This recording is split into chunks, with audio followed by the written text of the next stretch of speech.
सप्ताह के प्रथम दिन पौ फटते ही वे तैयार किए हुए सुगंधित द्रव्य लेकर कब्र के पास गईं। उन्होंने पत्थर को कब्र से अलग लुढ़काया हुआ पाया, किंतु भीतर जाने पर उन्हें प्रभु ईसा का शव नहीं मिला। वे इस पर आश्चर्य कर ही रही थीं कि उजले वस्त्र पहने दो पुरुष उनके पास आकर खड़े हो गए। स्त्रियों ने भयभीत होकर धरती की ओर सिर झुका लिया। उन पुरुषों ने उनसे कहा, आप लोग जीवित को मृतकों में क्यों ढूंढती हैं? वे यहाँ नहीं हैं, वे जी उठे हैं। गलीलिया में रहते समय उन्होंने आप लोगों से जो कहा था वो याद कीजिए। उन्होंने ये कहा था कि मानव पुत्र को पापियों के हवाले कर दिया जाना होगा, क्रूस पर चढ़ाया जाना और तीसरे दिन जी उठना होगा। तब स्त्रियों को ईसा का ये कथन याद आया। कब्र से लौटकर मरियम मगदलेना, यूहन्ना और याकूब की माता मरियम ने ये सब 11 और दूसरे शिष्यों को भी बताया। जो अन्य नारियां उनके साथ थीं, उन्होंने भी प्रेरितों से यही कहा, परंतु उन्होंने इन सब बातों को प्रलाप ही समझा और स्त्रियों पर विश्वास नहीं किया। फिर भी पेतरुस उठकर दौड़ते हुए कब्र के पास पहुंचा। उसने झुककर देखा कि पट्टियों के अतिरिक्त वहां कुछ भी नहीं है, और वो इस पर आश्चर्यचकित होकर चला गया। उसी दिन 2 शिष्य इन सब घटनाओं पर बातें करते हुए इम्माउस नामक गांव जा रहे थे। वो यरूशलेम से कोई 4 कोस दूर है। वे आपस में बातचीत और विचार विमर्श कर ही रहे थे कि ईसा स्वयं आकर उनके साथ हो लिए, परंतु शिष्यों की आंखें उन्हें पहचानने में असमर्थ रहीं। ईसा ने उनसे कहा, आप लोग राह चलते किस विषय पर बातचीत कर रहे हैं? वे रुक गए। उनके मुख मलिन थे। उनमें एक क्लेओपस ने उत्तर दिया, यरूशलेम में रहने वालों में आप ही एक ऐसे हैं जो ये नहीं जानते कि वहां इन दिनों क्या क्या हुआ है। ईसा ने उनसे कहा, क्या हुआ है? उन्होंने उत्तर दिया, बात ईसा नाजरी की है।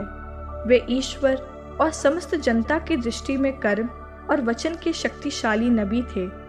हमारे महायाजकों और शासकों ने उन्हें प्राणदंड दिलाया और क्रूस पर चढ़वाया।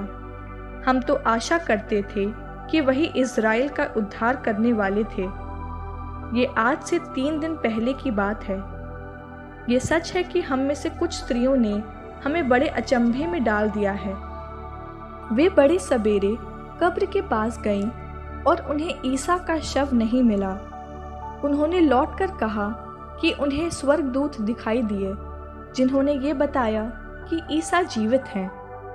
इस पर हमारे कुछ साथी कब्र के पास गए और उन्होंने सब कुछ वैसा ही पाया जैसा स्त्रियों ने कहा था, परंतु उन्होंने ईसा को नहीं देखा। तब ईसा ने उनसे कहा, निर्बुद्धियों, नबियों ने जो कुछ कहा है तुम उस पर विश्वास करने में कितने मंदमती हो।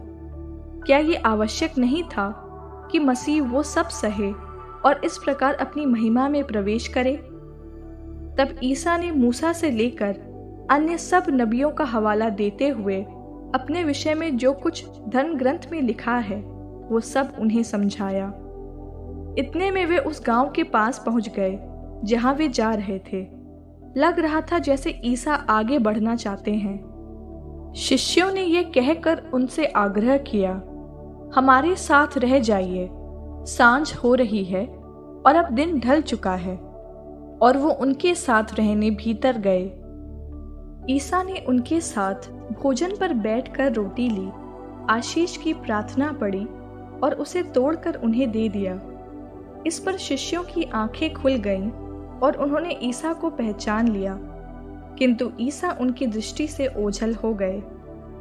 तब शिष्यों ने एक दूसरे से कहा, हमारे हृदय कितने उद्दीप्त हो रहे थे जब वे रास्ते में हमसे बातें कर रहे थे और हमारे लिए धर्म ग्रंथ की व्याख्या कर रहे थे।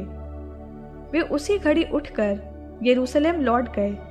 वहां उन्होंने 11 और उनके साथियों को एकत्र पाया, जो ये कह रहे थे, प्रभु सचमुच जी उठे हैं और सिमोन को दिखाई दिए हैं। तब उन्होंने भी बताया कि रास्ते में क्या क्या हुआ और उन्होंने ईसा को रोटी तोड़ते समय कैसे पहचान लिया। वे इन सब घटनाओं पर बातचीत कर ही रहे थे कि ईसा उनके बीच आकर खड़े हो गए। उन्होंने उनसे कहा, तुम्हें शांति मिले। परंतु वे विस्मित और भयभीत होकर ये समझ रहे थे कि वे कोई प्रेत देख रहे हैं। ईसा ने उनसे कहा, तुम लोग घबराते क्यों हो? तुम्हारे मन में संदेह क्यों होता है? मेरे हाथ और मेरे पैर देखो, मैं ही हूं, मुझे स्पर्श कर देख लो। प्रेत के मेरे जैसा हाड़ मांस नहीं होता। उन्होंने ये कहकर उनको अपने हाथ और पैर दिखाए। जब इस पर भी शिष्यों को आनंद के मारे विश्वास नहीं हो रहा था और वे आश्चर्यचकित बने हुए थे, तो ईसा ने कहा, क्या यहाँ तुम्हारे पास खाने को कुछ है? उन्होंने ईसा को भुनी मछली का एक टुकड़ा दिया। उन्होंने उसे लिया और उनके सामने खाया। ईसा ने उनसे कहा, मैंने तुम्हारे साथ रहते समय तुम लोगों से कहा था कि जो कुछ मूसा की संहिता में और नबियों में तथा भजनों में मेरे विषय में लिखा है, सबका पूरा हो जाना आवश्यक है। तब उन्होंने उनके मन का अंधकार दूर करते हुए उन्हें धर्म ग्रंथ का मर्म समझाया और उनसे कहा, ऐसा ही लिखा है कि मसीह दुख भोगेंगे, तीसरे दिन मृतकों में से जी उठेंगे और उनके नाम पर यरूशलेम से लेकर सभी राष्ट्रों को पाप क्षमा के लिए पश्चाताप का उपदेश दिया जाएगा। तुम इन बातों के साक्षी हो। देखो, मेरे पिता ने जिस वरदान की प्रतिज्ञा की है उसे मैं तुम्हारे पास भेजूंगा। इसलिए तुम लोग शहर में तब तक बने रहो जब तक ऊपर की शक्ति से संपन्न न हो जाओ। इसके बाद ईसा उन्हें बेथानिया तक ले गए और उन्होंने अपने हाथ उठाकर उन्हें आशीष दी। आशीष देते देते वो उनकी आंखों से ओझल हो गए और स्वर्ग में आरोहित कर लिए गए। वे उन्हें दंडवत कर बड़े आनंद के साथ यरूशलेम लौटे और ईश्वर की स्तुति करते हुए सारा समय मंदिर में बिताते थे।